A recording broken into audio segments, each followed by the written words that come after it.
మీరు ఎప్పుడైనా door lock చేసి వెళ్ళిన తర్వాత కూడా లాక్ చేశానా లేదా అనే డౌట్ వచ్చి మళ్ళీ వచ్చి చెక్ చేశారా?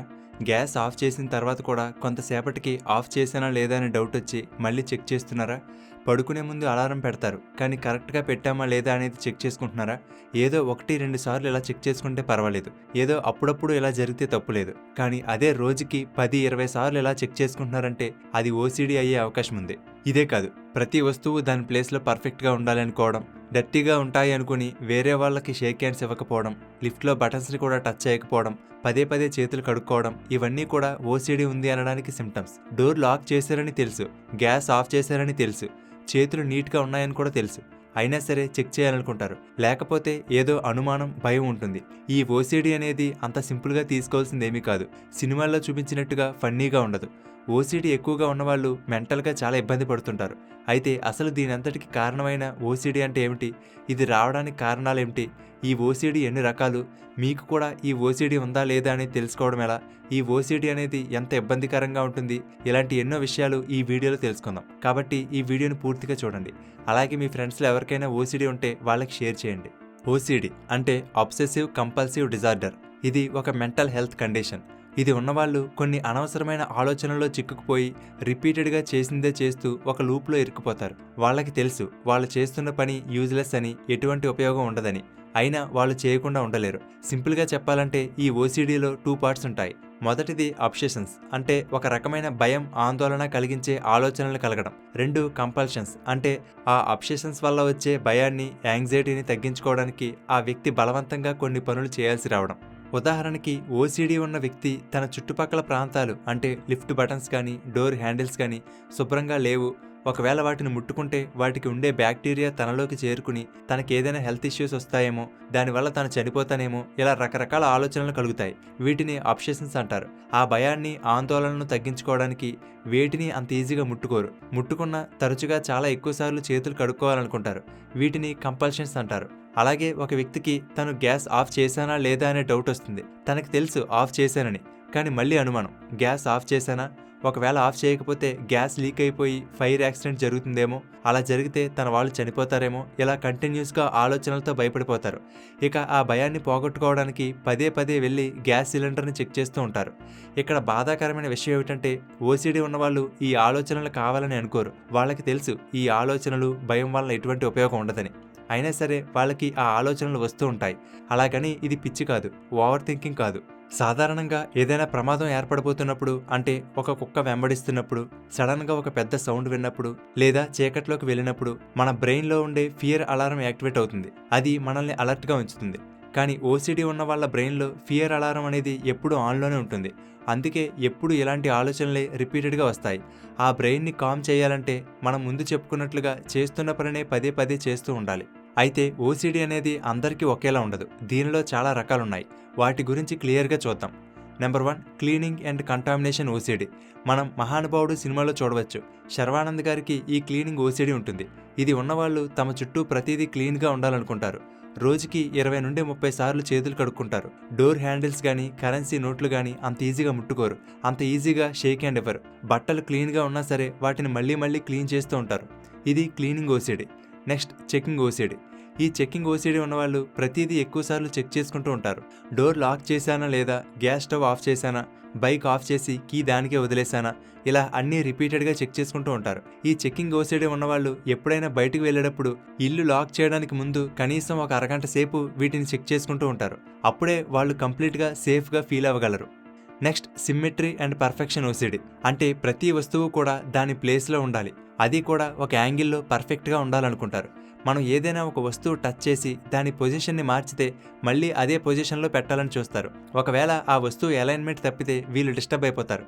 అలాగే అన్నీ కూడా సైజు ప్రకారం కానీ, కలర్ ప్రకారం కానీ ఆర్డర్లో ఉండాలనుకుంటారు. అంతేకాదు ప్రతిదీ కౌంట్ చేసుకుంటూ ఉంటారు. ఉదాహరణకి ఒక ఫ్లోర్ మీద ఎన్ని టైల్స్ ఉంటాయి, ఒక పదంలో ఎన్ని అక్షరాలున్నాయి, ఒక పేపర్లో ఎన్ని వర్డ్స్ ఉన్నాయి, ఎన్ని మెట్లు ఎక్కుతున్నారు, ఇలా ప్రతిదీ లెక్కిస్తూ ఉంటారు. ఈ లెక్కిస్తున్నప్పుడు సరి సంఖ్య వస్తే తమకి మంచి జరుగుతుందని, అదే బేస్ సంఖ్య వస్తే అనుకున్న పని జరగదని, అన్లక్కీ అని, ఇలా ఏవేవో ఊహించుకుంటూ లెక్కించుకుంటూ ఇబ్బంది పడుతుంటారు. Next, religious or moral OCD. అంటే ఏదైనా చిన్న తప్పు చేసినా ఏదో పెద్ద పాపం చేసేసానని బాధపడిపోవడం, సరిగ్గా ప్రార్థన చేశానో లేదో దేవుడు కోప్పడిపోతాడని, తమను శిక్షిస్తాడని భయపడిపోవడం, అందుకోసం కొన్ని గంటల పాటు దేవుడికి ప్రార్థనలు పూజలు చేయడం చేస్తుంటారు. ఇది ఎలా ఉంటుందో ఉదాహరణ చెప్పుకోవాలంటే, ఈ టైప్ ఓసిడి ఉన్న వ్యక్తి ప్రతిరోజు భోజనం చేసే ముందు దేవుడికి దండం పెట్టుకుంటానని అనుకున్నాడు అనుకుందాం. ఏదో ఒక రోజు పొరపాటున దేవుడికి దండం పెట్టుకోవడం మర్చిపోయి తినేశాడు అనుకుంటే, ఇక ఆ రోజు దండం పెట్టుకున్నందుకు దేవుడు మనల్ని శిక్షిస్తాడేమో, పెద్ద పాపం చేసేసానేమో అని భయపడిపోయి దానికి ప్రాయశ్చిత్తంగా ఒక గంట పాటు ఆ దేవుడి పేరునే తలుచుకుంటానని ఆ దేవుడి పేరునే గంటల పాటు తలుస్తూ ఉంటారు. ఒకవేళ మధ్యలో ఆపినా ఏదో ప్రమాదం జరుగుతుందని భయపడుతుంటారు. ఇక్కడ భక్తి విశ్వాసంతో కన్నా భయంతో దేవుడిని పదే పదే తలుచుకుంటూ ఉంటారు. ఇలా ఓసిడి అనేది చాలా రకాలుగా ఉంటుంది. ఫ్రెండ్స్, ఓసిడి గురించి మరింత తెలుసుకునే ముందు ఒక చిన్న విషయం. ఫ్రెండ్స్, అమెజాన్, ఫ్లిప్కార్ట్ వంటి షాపింగ్ సైట్లలో కొన్ని ప్రొడక్ట్ ప్రైస్లు సడన్గా డ్రాప్ అవుతూ ఉంటాయి. వీటిని లైట్నింగ్ డీల్స్ అంటారు. ఇవి ఎంతోసేపు ఉండవు, బట్ ప్రైస్లు చాలా తక్కువగా ఉంటాయి. కానీ మన బిజీ లైఫ్లో ఎప్పటికప్పుడు వాటిని చెక్ చేసుకుంటూ ఉండలేం. కాబట్టి అటువంటి ఆఫర్స్ని మిస్ అవుతూ ఉంటాం. సో దానికి బెస్ట్ ఆప్షన్ మీరు టెలిగ్రామ్లో షాప్ మై డీల్స్ పేజ్లో జాయిన్ అవ్వండి. ఈ గ్రూప్లో అమెజాన్, ఫ్లిప్కార్ట్, మింత్రా, ఎజియో వంటి టాప్ వెబ్సైట్లలో ఉండే ఆఫర్స్ని ఎప్పటికప్పుడు ట్రాక్ చేస్తూ ప్రైస్లు డ్రాప్ అయినప్పుడు వెంటనే వాటిని గ్రూప్లో పోస్ట్ చేస్తూ ఉంటారు. అలాగే ఏ బ్యాంక్ కార్డ్ యూస్ చేస్తే ఎక్కువ డిస్కౌంట్ వస్తుంది, ఏ సేల్ ఎప్పుడు స్టార్ట్ అవుతాయి వంటి వివరాలన్నీ కూడా షాప్ మై డీల్స్ గ్రూప్లో పోస్ట్ చేస్తూ ఉంటారు.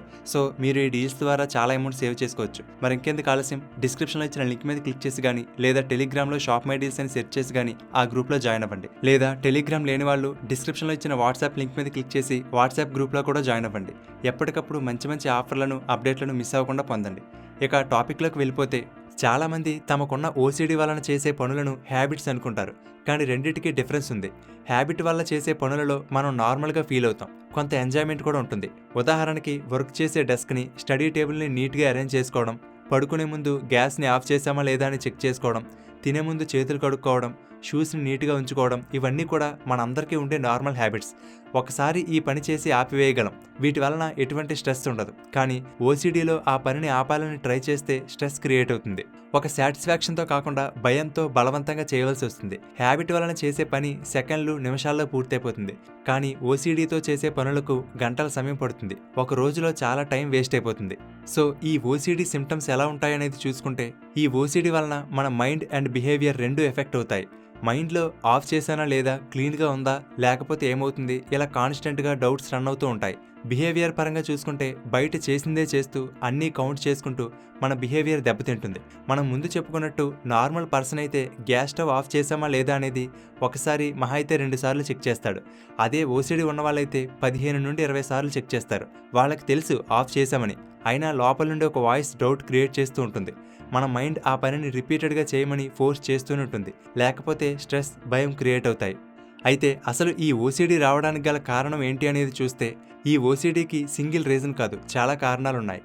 న్యూరో సైన్స్ చెప్పేది ఏమిటంటే, ఓసిడి ఉన్న వాళ్ళ బ్రెయిన్లో rewards, moments, error detection, fear and decision making వంటి కొన్ని ఇంపార్టెంట్ టాస్క్లను కంట్రోల్ చేసే కొన్ని భాగాలు ఒకదానితో ఒకటి సరిగ్గా కమ్యూనికేట్ చేసుకోకపోవడం వల్ల చిన్న చిన్న టాస్కులు కూడా కంప్లీట్ అయ్యాయా లేదా అనేది వాళ్ళు కన్ఫర్మ్ చేసుకోలేరు. అంటే బ్రెయిన్ని ఒక కంప్యూటర్ అనుకుంటే దానిలో వచ్చే ఒక చిన్న గ్లిచ్ లేదా ఎర్రర్ వల్ల కొన్ని యాక్షన్స్ రిపీటెడ్గా చేయడం లాంటిది. ఉదాహరణకి మీరు ఒక స్విచ్ ఆఫ్ చేయాలనుకున్నారు, ఆఫ్ చేసేస్తారు. మనం బ్రెయిన్ ఆ టాస్క్ కంప్లీట్ చేశామని రిజిస్టర్ చేసుకుంటుంది, మనం వేరే పని చూసుకుంటాం. కానీ ఓసిడి ఉన్న వాళ్ళలో ఎలా ఉంటుందంటే, లైట్ ఆఫ్ చేస్తారు కానీ వాళ్ళ బ్రెయిన్లో పార్ట్స్ మధ్య సరిగ్గా కమ్యూనికేషన్ లేకపోవడం వల్ల వర్క్ కంప్లీట్ అయినట్టు కన్ఫర్మ్ చేసుకోలేదు. దాంతో ఒక డౌట్ క్రియేట్ అవుతుంది, దాని నుండి ఒక స్టోరీ క్రియేట్ అయిపోతుంది. ఒకవేళ ఆ స్విచ్ సరిగ్గా పనిచేయకపోవడం వల్ల ఆ స్విచ్ ఆఫ్ అవ్వకపోతే ఏదైనా జరగవచ్చు. అందుకే మళ్ళీ ఒకసారి ఆఫ్ చేసి వద్దామని అనిపిస్తుంది. అందుకే వాళ్ళ బ్రెయిన్లో ఎన్నో థాట్స్, ఇమేజెస్, ఇంపల్సెస్ రన్ అవుతూ ఉంటాయి. అలాగే జెనెటిక్స్ వల్ల కూడా ఓసిడి రావచ్చు, లేదా స్ట్రెస్ అండ్ ట్రామా వల్ల ఈ ఓసిడి ట్రిగ్గర్ అవ్వచ్చు, లేదా చుట్టుపక్కల ఎన్విరాన్మెంట్ అండ్ లైఫ్ ఎక్స్పీరియన్సెస్ కారణం అవ్వచ్చు. అంతేకాదు సెరోటోనిన్ మరియు డోపమైన్ వంటి బ్రెయిన్ కెమిస్ట్రీ అండ్ స్ట్రక్చర్లో చేంజెస్ వల్ల కూడా ఈ ఓసిడి రావచ్చట. అలాగే ఈ ఓసిడి సివియారిటీ అనేది టైంని బట్టి మారుతూ ఉంటుంది. ఎగ్జామ్స్, ప్రెగ్నెన్సీ, జాబ్ స్ట్రెస్, అనారోగ్యం వంటి సమయాలలో ఇది మరింత పెరుగుతుంది. సో ఇలా ఏ కారణం వల్ల అయినా ఈ ఓసిడి రావడానికి అవకాశం ఉంటుంది. మరి ఈ ఓసిడికి ట్రీట్మెంట్ గురించి చూసినట్లయితే, మనం ఈ ఓసిడి ఒకేసారి తగ్గించాలని ఎంత ప్రయత్నిస్తే, ఎంత సర్ప్రెస్ చేస్తే అది అంత పెరుగుతుంది, స్ట్రాంగ్గా తయారవుతుంది. కాబట్టి ఈ థాట్స్ని ఫోర్స్ఫుల్గా ఆపాలని ట్రై చేయకూడదు. ఈ థాట్స్ని నెమ్మదిగా అర్థం చేసుకోవడానికి ప్రయత్నించాలి. మైండ్ఫుల్నెస్ టెక్నిక్స్ ద్వారా మనకు వచ్చే ఆలోచనలు అబ్జర్వ్ చేస్తూ వాటికి ఇంపార్టెన్స్ ఇవ్వకుండా ఆ థాట్స్ వలన మనలో ఎలాంటి సంఘటనలు జరుగుతున్నాయో గమనించాలి. దీనికంటూ ఈఆర్పి అండ్ సిబిటి వంటి థెరపీలు ఉంటాయి. ఈఆర్పి అంటే ఎక్స్పోజర్ అండ్ రెస్పాన్స్ ప్రివెన్షన్. అంటే ఓసిడి వలన ఏ ఆలోచనలు ట్రిగ్గర్ అవుతున్నాయో వాటిని కావాలనే వాటికి ఎక్స్పోజ్ అయ్యి ఎలాంటి ఆలోచనలు వస్తున్నాయి, ఒకవేళ మనం వాటికి రెస్పాండ్ అవ్వకపోతే ఏం జరుగుతుంది అనేది గమనిస్తే ఆ ఆలోచనలు అంత డేంజర్ కాదని తెలుస్తుంది. అప్పుడు భయం, యాంగ్జైటీ పోతుంది. ఉదాహరణకి కావాలనే కొంచెం డస్ట్ ఉన్న వాటిని టచ్ చేసి క్లీన్ చేసుకోకుండా ఉండి అసలు ఏం జరుగుతుంది అనేది ట్రై చేయాలి. నీట్గా అరేంజ్ అయి ఉన్న వస్తువులను కావాలనే ర్యాండమ్గా మిక్స్ చేసి చూడాలి. అలాగే డాక్టర్ని కూడా సంప్రదించాలి. చూడడానికి బయట వాళ్ళకి ఎలా ఉన్నా కానీ ఓసిడి ఉన్నవాళ్ళు మాత్రం మెంటల్గా చాలా ప్రెజర్ ఫీల్ అవుతూ ఉంటారు. వాళ్ళకి ఉండే భయాలు, చేస్తున్న పనులు అనవసరమైనవే అని తెలిసినా కూడా చేయకుండా ఉండలేరు. అత్తారింటికి దారేది సినిమాలో చెప్పినట్టుగా ఓసిడి ఉన్నవాళ్ళు కంటికి కనిపించని శత్రువుతో బయటకు కనపడని యుద్ధం చేస్తుంటారు. కాబట్టి మీ చుట్టుపక్కల ఎవరైనా ఓసిడి ఉన్నవాళ్ళు ఉంటే వాళ్ళని ఆట పట్టించడం కాకుండా వాళ్ళకి సపోర్ట్గా ఉండండి. ఒకవేళ మీరే ఓసిడితో బాధపడుతుంటే ఒకటి గుర్తుపెట్టుకోండి, మీకు వచ్చే ఆలోచనలు మీరు కాదు, ఆ ఆలోచనలను గమనించేది ఏదైతే ఉందో అది మీరు. కాబట్టి ఆ ఆలోచనలను సీరియస్గా తీసుకోకండి. దీనిని అర్థం చేసుకుని నెమ్మదిగా ఓసిడి సమస్య నుండి బయటపడడానికి ప్రయత్నించండి. ఓకే ఫ్రెండ్స్, మీ ఫ్రెండ్స్లో ఎవరైనా ఓసిడి ఉన్నవాళ్ళు ఉంటే వాళ్ళకి ఈ వీడియో షేర్ చేయండి. ఒకవేళ మీలో ఎవరైనా ఈ ఓసిడితో బాధపడే వాళ్ళు ఉంటే మీ అనుభవాలు క్రింద కామెంట్ సెక్షన్లో తెలియచేయండి. ఈ వీడియో మీకు నచ్చితే లైక్ చేయండి, అలాగే మీ ఫ్రెండ్స్ అందరికీ షేర్ చేయండి. డిస్క్రిప్షన్లో ఇచ్చిన లింక్ మీద క్లిక్ చేసి కానీ లేదా టెలిగ్రామ్లో షాప్ మై డీల్స్ అని సెర్చ్ చేసి కానీ ఆ గ్రూప్లో జాయిన్ అవ్వండి. లేదా టెలిగ్రామ్ లేని వాళ్ళు డిస్క్రిప్షన్లో ఇచ్చిన వాట్సాప్ లింక్ మీద క్లిక్ చేసి వాట్సాప్ గ్రూప్లో కూడా జాయిన్ అవ్వండి. ఎప్పటికప్పుడు మంచి మంచి ఆఫర్లను, అప్డేట్లను మిస్ అవ్వకుండా పొందండి. ఇలాంటి మరిన్ని ఇంట్రెస్టింగ్ వీడియోలను మిస్ కాకుండా చూడడానికి మన తెలుగుబడి ఛానల్కి సబ్స్క్రైబ్ చేసుకుని పక్కనే ఉన్న బెల్ బటన్ని యాక్టివేట్ చేసుకోండి. తెలుగుబడి నుండి ఎప్పటికప్పుడు అప్డేట్స్ని పొందడానికి వాట్సాప్, ఇన్స్టాగ్రామ్, ఫేస్బుక్, టెలిగ్రామ్లలో తెలుగుబడిని ఫాలో అవ్వండి. వాటి లింక్స్ కూడా డిస్క్రిప్షన్లో ఇచ్చాను, చెక్ చేయండి. Thank you for watching.